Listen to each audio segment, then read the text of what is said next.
आहे ना. मी तुझी सावत्र आई आहे आणि तुझी सावत्र आईच राहणार.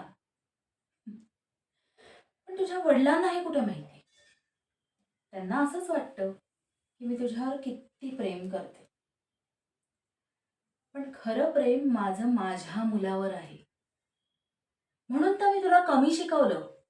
तुझ्या तब्येतीचं कारण पुढे करून मी तुला कमी शिकवलं आणि माझ्या मुलाला मी उत्तम दर्जाचं शिक्षण दिलं.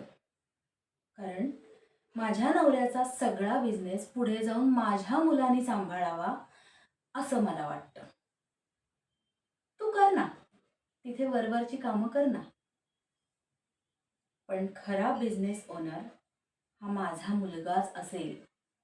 बिझनेसचे सगळे राईट्स माझ्या मुलाच्या हातात असतील.